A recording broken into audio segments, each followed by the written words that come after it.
প্রথম যখন আপনারা অন্নপূর্ণা ভাণ্ডারের জন্য অনলাইনে আবেদন করছিলেন তখন কিন্তু ফর্ম ডাউনলোড করার কোনো অপশান ছিল না। আর তারপরে ফর্ম ডাউনলোড করার অপশান ছিল এবং কিছুদিন আগে কিন্তু ফর্ম ডাউনলোড করার পরে যে স্ট্যাটাস দেখাচ্ছিল সেই স্ট্যাটাস কিন্তু চেক করা যাচ্ছিল। কিন্তু এই আজকে থেকে বা এর আগের দিন থেকে আর স্ট্যাটাসও কিন্তু দেখা যাচ্ছে না। তো এটি আপনাদেরকে জানানো ছিল যে এটা কি হচ্ছে, আপনারা নিজেই বুঝতে পারছেন মানুষকে কীরকমভাবে হয়রানি করা হচ্ছে এবং কেউ যদি কোনো সরকারের উপরে বেশি কথা বলতে যাচ্ছে তাকেও কিন্তু জেলে ভরে দিচ্ছে বা তাকে কিন্তু গ্রেপ্তার করা হচ্ছে। তো এটা যে কী চলছে বোঝা যায় না, সাধারণ মানুষকে খুব হয়রানি করা হচ্ছে। তো দেখুন, আপনারা এখন যদি কেউ স্ট্যাটাস চেক করতে চান তাহলে কিন্তু আর স্ট্যাটাসটাও চেক করতে পারবেন না। আগে দুদিন স্ট্যাটাস চেক করা হচ্ছিল এবং সেখানে সাবমিটেড লেখা ছিল, কারো ইনকোয়ারি প্রসিড লেখা ছিল, তো এরকম কোনো লেখা ছিল। সো এই লেখাগুলি কিন্তু এখন আর দেখা যাচ্ছে না, যেগুলি মানুষকে অনেক বিভ্রান্তি করছিল। এই লেখাগুলির মানে আসলে কি, এগুলো আসলে স্ট্যাটাস নাকি আসলে কি, এগুলি কিন্তু বোঝা কিছু যাচ্ছিল না।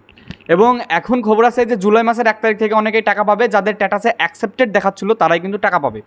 সো এখন জুলাই মাস আসার পরেই কিন্তু এটা জানা যাবে। কালকে জুলাই মাসের 1 তারিখ পড়ে যাবে এই ভিডিও যখন আমি আপলোড করব তারপরে। সো আপনারা দেখুন কি হয় এখন। আর আপনারা বুঝতে পাচ্ছেন কীরকম হয়রানি হচ্ছে, আর সাধারণ মানুষের তো অনেক হয়রানি হচ্ছে। অন্নপূর্ণা ভাণ্ডারের 3000 টাকার জন্যে এত মানুষকে খাটতে হচ্ছে মানুষকে। আর এখন সাধারণ মানুষকে যে যায় বলছে সে কিন্তু সেই কাজটাই করে বসছে।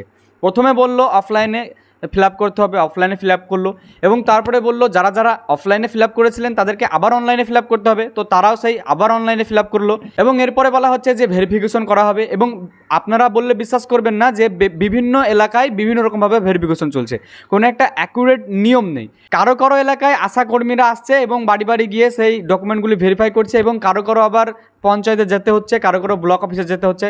আপনাদের এলাকায় কী হচ্ছে অবশ্যই কমেন্ট করে জানাবেন এবং এই নিয়ে আপনাদের যে মতামত, সাধারণ মানুষের মতামত, সেটা কিন্তু আজকে ভিডিওতে আপনারা জানাতে ভুলবেন না। এখন আগে কী হচ্ছিল, আপনারা যখন অন্নপূর্ণা ভাণ্ডারের যে অফিসিয়াল ওয়েবসাইট ছিল সেখানে গিয়ে আপনাদের ফোন নাম্বার দিয়ে এখানে লগ ইন করছিলেন।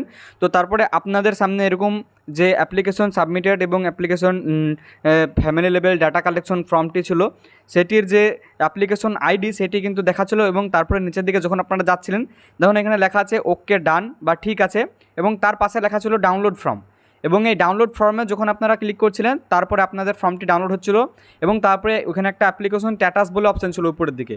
এবং অ্যাপ্লিকেশন স্ট্যাটাসের জায়গায় আপনাদের কারো সাবমিটেড, কারো বা লেখা ছিল ইনকোয়ারি প্রসেসিড এবং কারো লেখা ছিল ইনকোয়ারি রিভার্টেড, এরকম কিছু লেখা ছিল। কিন্তু এখন কি দেখা যাচ্ছে যে ওই ফর্ম ডাউনলোড করার যে অপশান সেটি কিন্তু আজ থেকে আর দেখাই যাচ্ছে না। ওইটি অবশ্যই মানুষকে বিভ্রান্তি করেছে অনেক, কিন্তু দেখুন এখন এটি হাটিয়ে দিয়েছে। এটি বেশ ভালো করেছে, কারণ অনেক মানুষ বুঝতে পারছিল না যে এটি আসলে স্ট্যাটাস চেক নাকি কি। তো জানা নাই এটি আবার জুলাই মাস থেকে অ্যাক্টিভ হবে কি না, এই অপশানটি আসবে কি না আসবে না, এরও কোনো আপডেট নাই। তো যদি কোনো আপডেট আসে অবশ্যই আপনাদেরকে জানিয়ে দেওয়া হবে। এখন আপাতত দেখুন, যখন আপনারা এটিকে দেখতে যাবেন, কেউ যদি স্ট্যাটাস চেক করবো বলে যান, তবে আপনারা জাস্ট এখানে যে অ্যাপ্লিকেশন আইডি আছে সেটা দেখতে পাবেন এবং তারপরে হেড অফ দ্য ফ্যামিলির নাম দেখতে পাবেন এবং তারপরে সাবমিশন ডেট অ্যান্ড টাইম দেখতে পাবেন, অর্থাৎ সাবমিট করার যে ডেট এবং টাইম, আপনারা যে টাইমে সাবমিট করেছিলেন সেটি দেখতে পাবেন। কিন্তু নিচে যে ওকে ডান তার পাশে যে লেখা ছিল ডাউনলোড ফর্ম, সেই অপশানটি কিন্তু এখন আপনারা দেখতে পাবেন না। তো এই ছিল আজকের আপডেট, এই আপনাদেরকে জানানোর ছিল। আপনারা ভিডিওকে প্রচুর পরিমাণে শেয়ার করুন যাতে সকলে জানতে পারে। ভালো থাকবেন, সুস্থ থাকবেন। আর যদি আপনারা আমাদের এই চ্যানেলের ভিডিও নতুন দেখে থাকেন তবে প্লিজ আমাদের চ্যানেলটিকেও সাবস্ক্রাইব করবেন, কারণ এরকমই নতুন ইনফরমেটিভ ভিডিও আমাদের চ্যানেলে আপলোড করা হয়। আর যদি এই ভিডিওটি আপনারা আমাদের ফেসবুক পেজ বা প্রোফাইল থেকে দেখে থাকেন তবে প্লিজ আমাদের ফেসবুক পেজ বা প্রোফাইলকেও ফলো করে রাখবেন।